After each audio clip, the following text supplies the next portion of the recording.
Hey everybody, we are on for our next chapter of Pontius Pilate. And so we will now be reading chapter 11.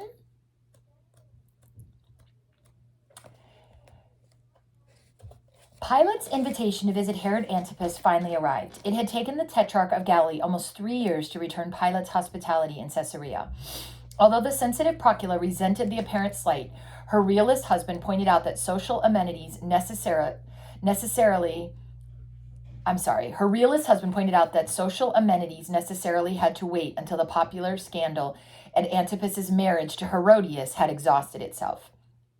Antipas would be celebrating his birthday shortly after the approaching Feast of the Tabernacles, the invitation read, and in case Pilate and Procula should be in Jerusalem for the festival, he would gladly escort them to his nearby Parian Lake Palace, a delightful place overlooking the asphalt lake for a week's stay. Procula had not intended accompanying her husband to the Jewish harvest festival, but now she changed her mind. They accepted and made the now familiar trip to Jerusalem. Following closely in autumn on Rosh Hashanah, the Jewish New Year, and Yom Kippur, the Day of Atonement, Sukkoth, or the Feast of Tabernacles, was one of the most joyous and certainly the greatest of the Hebrew festivals. It was a time when both Pilate and Antipas, neither of whom would win any popularity contests in Jerusalem, could appear in the city without inspiring hostile demonstrations. People were too happy for that kind of thing. Sukkoth passed without incident. With the 8-day festivity ended, Antipas, his bride of a year, Herodias, and a sizable group of Galilean leaders and court retainers conducted Pilate and Procula on a carriage caravan, which wound its way eastward down the rugged Judean hills. Between curves, the grand expanse of the lush green Jordan Valley came into view, a welcome contrast from the adobe-colored wilderness surrounding them. The Jordan itself meandered back and forth ridiculously, as if unsure in which direction to flow. But finally, near the palms of Jericho, it seemed to orient itself and aim reluctantly for an oblong, finger-shaped basin of slate blue water called the Asphalt Lake or Dead Sea, a body of water 9 miles wide and nearly 50 long, rimmed by mountainous cliffs along its shores. Spent much time in the area, Pilate? Inquired Antipas as they jogged down the roadway in the same carriage. Just a short visit to Jericho 2 years ago. We're entering one of the most fascinating regions in all your Roman Empire. No, perhaps in all the world. A rather comprehensive statement, Pilate returned. But true, nevertheless, Antipas said. Look just north of Jericho. See those outcroppings of earth beyond the spring and the palm groves? They mark the site of the oldest city in the world, a civilization going back literally thousands of years. Any proof of that? Pilate asked. My father, Herod, was interested in antiquities and once had his men dig into these mounds. Near the bottom, they found stone tools of such crudeness and age as have been found nowhere else. Pilate pointed to the south and asked, What's the establishment up on the hill overlooking the sea? Where? Oh, there. That's the monastery of the Senes. Essenes. A truly unbelievable collection of scholars. They follow the law so closely they refuse to urinate or defecate on the Sabbath. No women are allowed in their community. All wealth is held in common. Oh, yes, Pilate said. I understand that. What was his name? John. Yes, John the Baptizer was associated with them for a while. You've heard of the Baptizer? Antipas said. His eyes widened in surprise. Hasn't everyone? Pilate laughed. Where's the man holding forth lately? Hesitantly, Antipas replied, In one of my prisons. His movement was getting dangerous. But look, Pilate, we're almost at the shore of the asphalt lake. Cupping his hands around his mouth, he shouted, Everyone dismount! Then he proceeded to tell his guests about the geographic miracle, which was the Dead Sea. You're looking at the very lowest surface in the empire, nearly a quarter mile below sea level. If some mad engineer cut a canal from the Mediterranean to this lake, waters would rush in to drown the whole Jordan Valley to a depth of 1,300 feet. He paused to see if his guests were impressed. And don't let the cool blue of the lake fool you. Its waters are a hot, oily fluid, about 1/4 salt and asphalt. Here, Pilate, put your hand in the water. It felt like warm, sticky soup. Now watch this, Pilate, said Antipas, taking an egg from the commissary carriage. Do eggs float in water or sink? They sink, of course, Procula answered for him. Antipas dropped the egg into the sea, where it bobbed like a cork. Now, Chusa, he turned to his chief steward, why don't you take a swim for us? Must I, Excellency? On second thought, no, you're normal size. You wouldn't float until chest level. Send in your roly-poly friend there instead. One of the chefs in Antipas's commissary, a man of huge girth, stripped to his undertunic and waded out into the Dead Sea. He got no further than 7 or 8 paces, for when the water reached just above his paunch, he actually began floating, pitching about and rolling out of control to the cheers and guffaws of the whole entourage. In a final demonstration, Antipas had an ox dragged into the water. Bellowing and groaning, and that frenzied animal also floated. The water's so dense, a man could break his legs if he jumped into it from any height, the tetrarch commented. And it's so brackish that no living thing can exist in it. No fish, nothing. The chef had neglected to rinse himself off after his briny dip, and soon resembled a walking pillar of salt.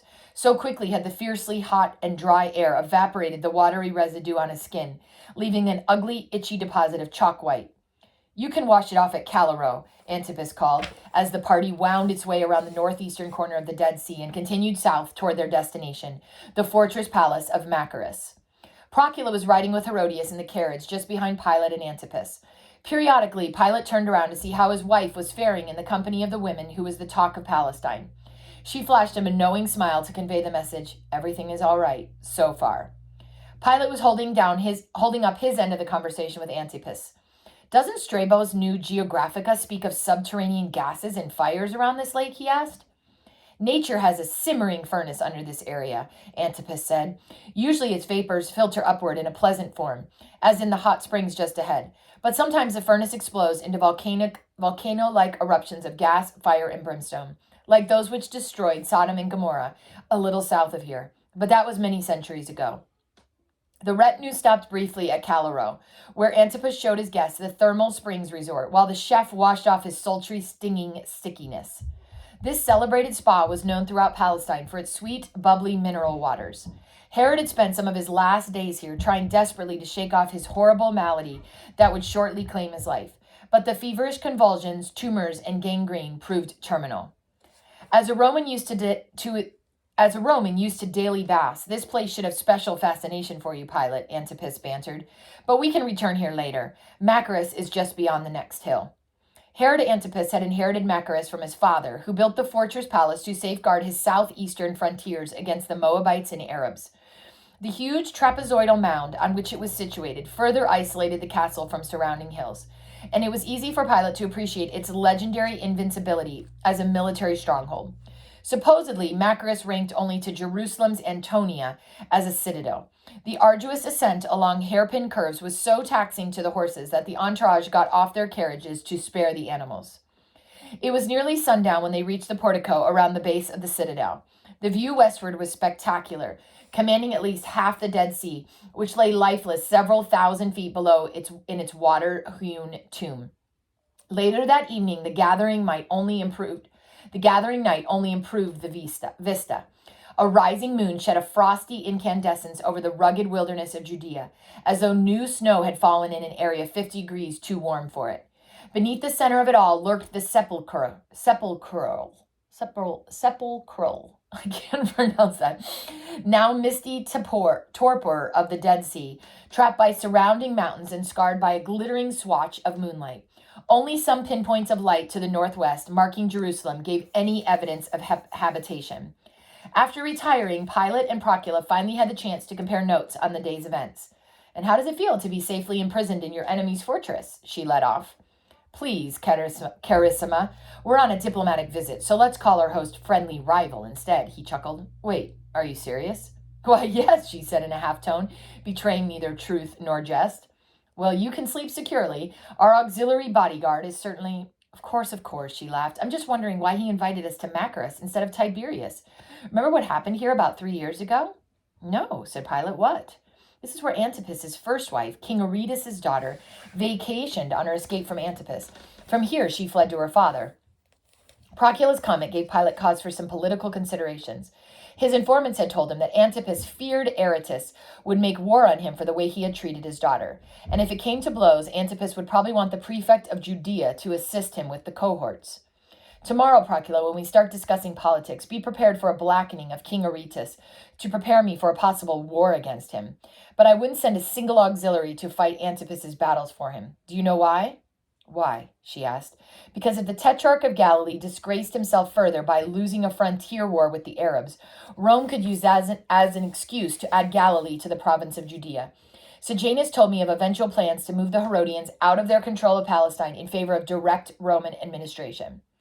And if this happened under the governorship of Pontius Pilate, it would look awfully well on his record, wouldn't it?" He did not reply, but she could almost feel his smile in the darkness. Just before drifting off to sleep, they were startled to hear some plaintive chanting from the depths of the palace, which echoed throughout Machaerus.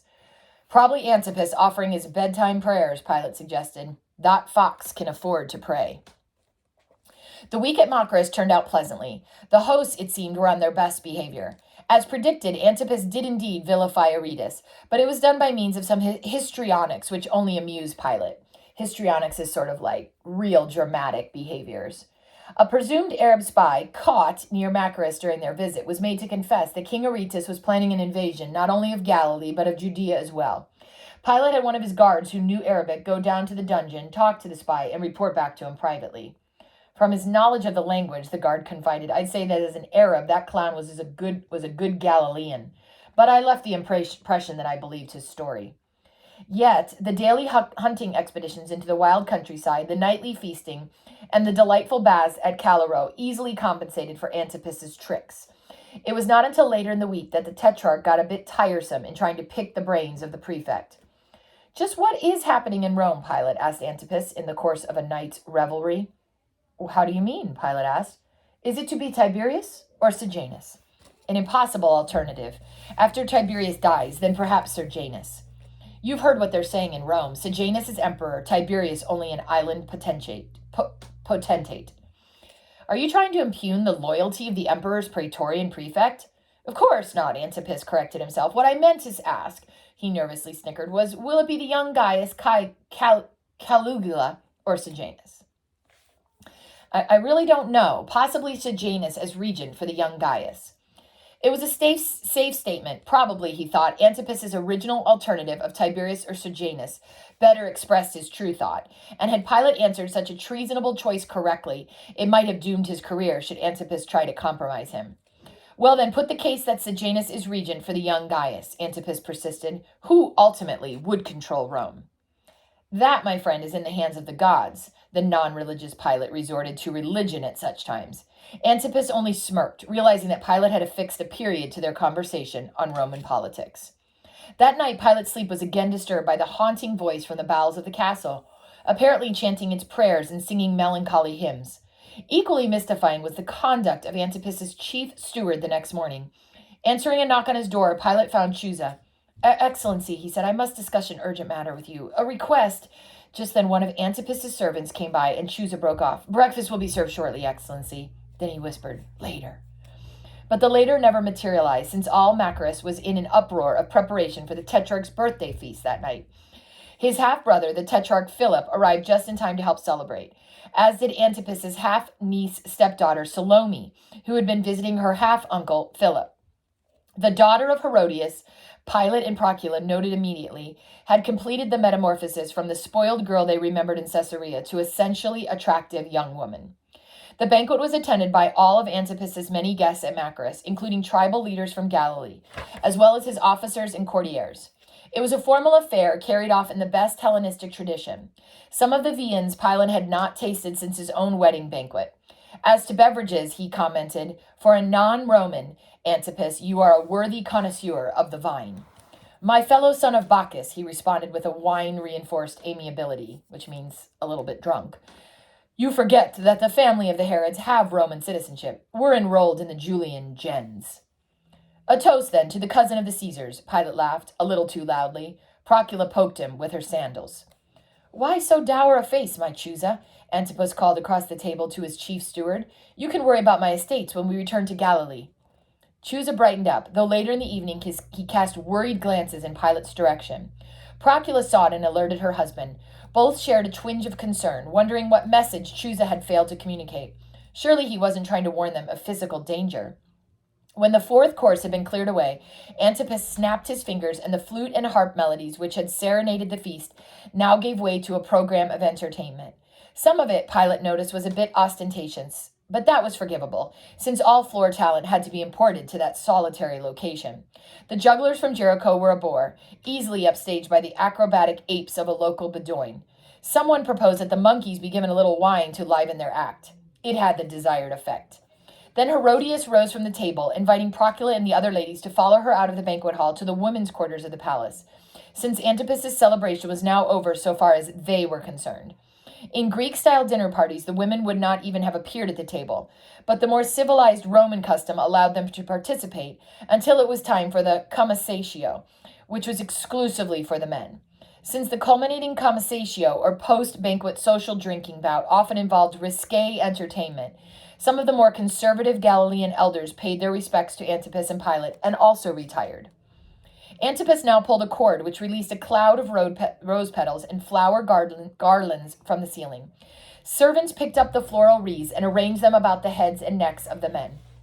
Then they carefully sprayed perfume on each. Flowers and perfumes were used not for adornment, but because their fragrance was thought to prevent, or at least delay, drunkenness. "Let's choose a king," Antipas called, for the next stage in the ritual was to pick someone to preside over the festivities. A servant brought dice to Antipas. He shook them, calling out, "Herodias, help me," and he threw an 8. Then he handed the dice on to Pilate, who cried, "Procula, help me," and he threw a 6. Next the dice went to Philip, who shook and cried, "Salome, help me," and shot 11. This raised a few eyebrows, since each was to call on the spirit of his wife or sweetheart to assist his throw, and Salome was neither to Philip, as far as anyone knew. Since no one exceeded Philip's 11, he was formally declared king of drinking. From now on, Philip would have to direct the commissatio, determining the order for proposing the toast and in what proportion water was to be mixed with the wine. "We drink to the health of our honored host on his birthday, at a good stout 1/2, Philip led off. Slaves quickly measured out equal portions of wine and water into a large mixing bowl and stirred the blend. Then they ladled out exactly 7/12 of a pint into the goblets of each of the guests, who then had to drain them in a single quaff. The precise quantity was no accident. 1/12 pint was meted out for each letter in the name of the man whose health had been proposed. Antipas made 7/12. The entertainment continued. A small corps of pantomimes performed several indecent playlets, which did not go over as well as Antipas had hoped.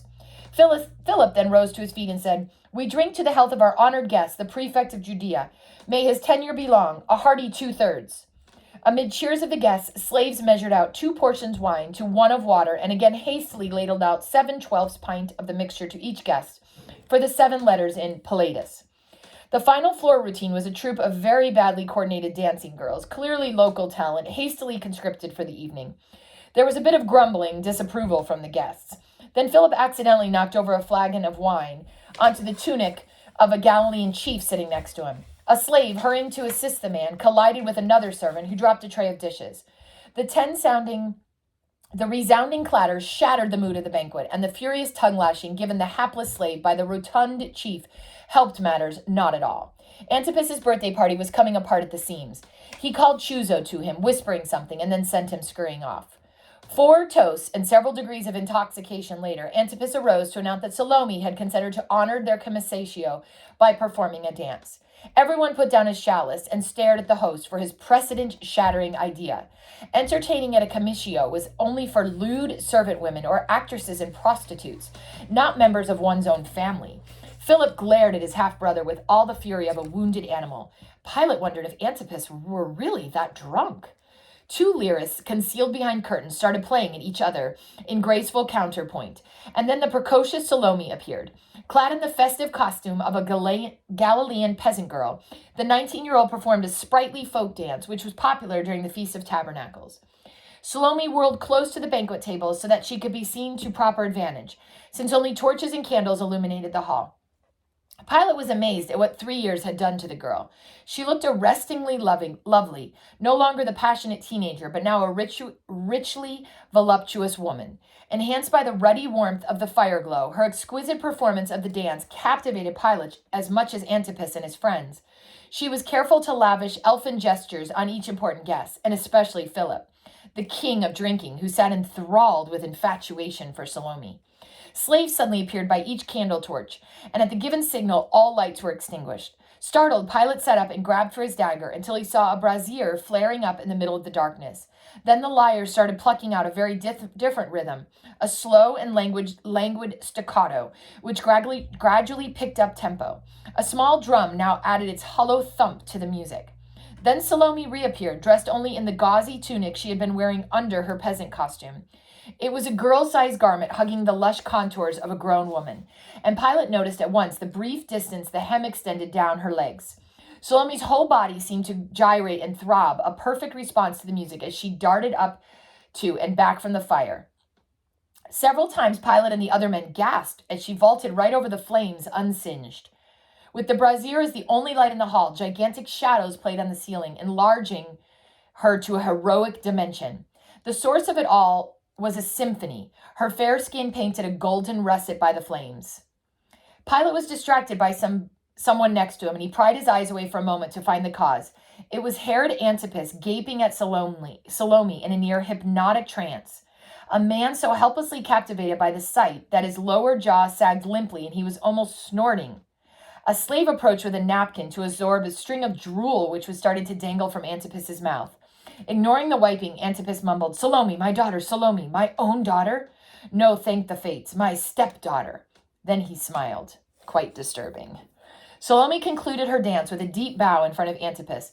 Then the brazier was extinguished and the torches relit. Pilate, Antipas, and the other guests rose as one man to cheer and applaud. Salome's performance was the breath of excitement which had resuscitated the corpse of Antipas's party. And somewhat tipsy now, but overflowing with gratitude to his stepdaughter, the tetrarch fawned, "Splendid, magnificent, my darling Salome. And now you must have a reward for the performance. Ask me for anything, I will give it to you." "Thank you, father, but how do you mean?" "I said, lovely one, ask me for anything and it's yours, by heaven, even if it's half my kingdom." Antipas's comment was seconded by approving cheers. "Ask for Perea," Philip laughingly suggested, "or all of Galilee. That would be exactly half his kingdom." Further advice was silenced by her reply. "Thank you, noble father, but your appreciation is enough reward." "Ask for something, Salome. I want to give you a gift." "Well, do you mind if I ask my mother first?" "Not at all," Antipas chuckled. While Salome retreated to the women's quarters for Herodias' advice, the host was the target of a good bit of banter. "Beware, Tetrarch," said the commander of his guard at Tiberias, "and remember, you swore to fulfill her request." "Did I?" wondered Antipas, showing a trifle of mock concern. "You said by heaven, which is one of the stronger oaths." "Ah," exulted Philip. "Excuse me, gentlemen, I'm going to tell Salome to ask for Galilee. Then I'll marry her and add Galilee to my own tetrarchy. And then," he paused, "I'll be the size of your Judea and Samaria, Pilate." Antipas frowned fiercely for a moment, then released a colossal guffaw. "Laugh, will you?" Philip said as he got up from the table. No one knew if he were staging a practical joke or not. But Salome returned. Stillness descended on the hall as everyone wondered what she would choose. Only the soft tread of her sandals was heard as she carefully walked up to Antipas and looked at him with a puckish smile. "Yes, dear," she said. "What have you chosen?" "As reward, father, I want you to give me, immediately, the head of John the Baptizer on a platter." But for a few indrawn breaths, there was total silence. Salome repeated her request more firmly. "Ah," Antipas emitted a forced chuckle. "You're joking, of course, Salome." "No, father." "Your mother, did she suggest this? Insist?" "She told me to remind you of your oath." There was no sound, and this compounded the unreality of this situation. In the course of a raucous evening, nothing is louder than silence. In his mind, Antipas at first tried to discount it all as a drunken nightmare, but that would not work. He had imprisoned the baptizer as a punitive act to stop his haranguing him. It's not legal for you to have your brother's wife. Herodias hated him for that and had nagged Antipas to have him executed. But John was a holy man, and Antipas had not intended to bother a hair on his unkempt head. Fact was, when Herodias was not around, he even enjoyed talking with the desert prophet, nimbly dodging the verbal arrows John fearlessly shot at him.